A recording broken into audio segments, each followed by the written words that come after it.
48 hours away now from Liberty and number 16 Ole Miss on Saturday, 12 noon Eastern kick. Joined now by the head coach, Hugh Freeze. Coach, has it been pretty much business as usual this week in preparation? Yeah, business as usual, and excited about an opportunity to go stand together against a big challenge. Those are exciting times and opportunities for us and our kids. I like the way they've worked. I think the biggest hurdle we've probably faced this week is just when you can convince yourself as a coach you can stay another hour or 2 hours, and when you do, you also find 3 other things that you like, and the biggest challenge the truth is that you're facing probably a superior roster to what you have.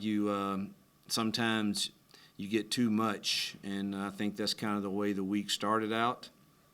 And we've hopefully have gotten it to where our kids are comfortable. It doesn't matter how many great ideas we have if they don't feel great about executing them. So hopefully but that's definitely kind of how the week went. We'd stay another hour, I'd watch something else and have a great idea, and then it looks like garbage the next day because we don't understand it. So that's a battle I always face when you're facing these teams that you know are probably better than you are talented-wise. So, but man, the kids they've been locked in and good.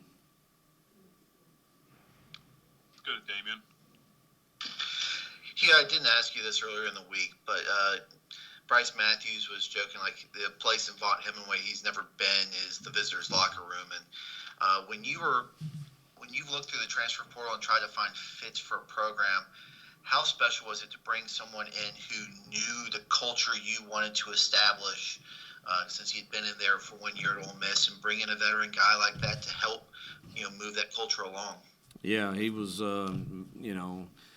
I knew exactly what I was getting in Bryce. He knew the culture, and I obviously had great confidence here, regardless of his injuries that may limit him some.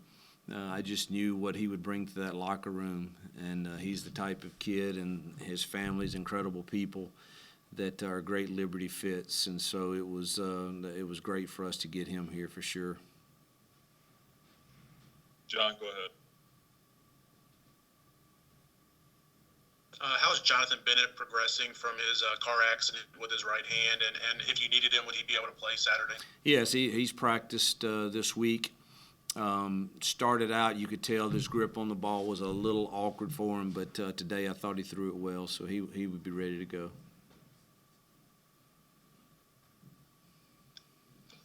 Damien.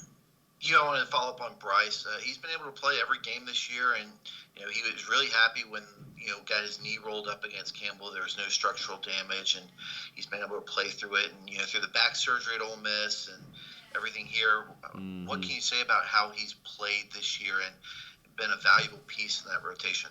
Yeah, number one, he's a tough kid that cares. And when you get a tough kid that cares about the program he's in and the teammates, it's hard to keep him down. And he certainly has had his issues with health in regards to playing this game that we all love.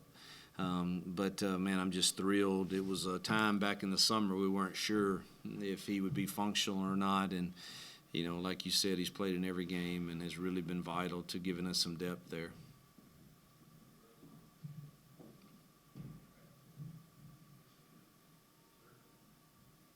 You've had rosters before that maybe don't stack up talent-wise to the opposition. You've been up against this before, and you've come out on the winning side. What has to happen typically for that to be the case? Yeah, we just got to be better on the road and more locked in and tougher together, and keep our shield and up and not let we cannot lose heart. We must keep doing good and fight for the 60 minutes and see where we land. And then you got to protect your mind. And so the two things we've really worked on this week are our shield and our helmet of just, man, let's lock out the fear and anxiety that you may have, and let's keep our shield up where our heart has hope. And then let's fight for 60 minutes. So it's going to take those intangible characteristics for sure. And then it's going to take us, hopefully taking care of the ball and maybe causing a few turnovers and being really stingy in the red zone on defense because they're going to get down there. They have on everybody. And, we've got to find a way to stay balanced on offense, or at least the appearance of it. And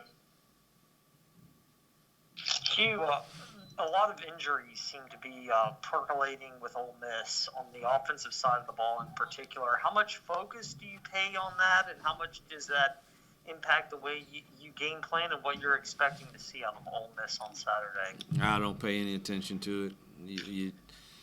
Half the things you probably can't believe that are said about injuries and stuff from time to time from a lot of camps. I don't know that that's the case, and I really don't know who's I know who didn't play last week. I do know that. I pay attention to that.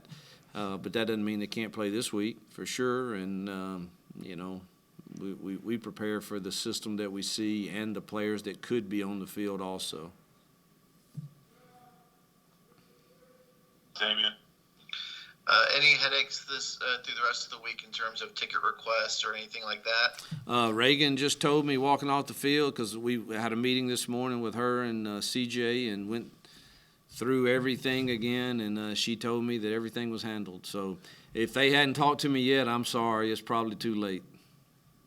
But I'm blessed to have a lot of friends and family that are wanting to be there. So look forward to seeing all of them, and glad that I had to buy quite a few, which is not normal for an away game, but that's okay. That's good. That means you got people that care and love you there. So look forward to seeing them.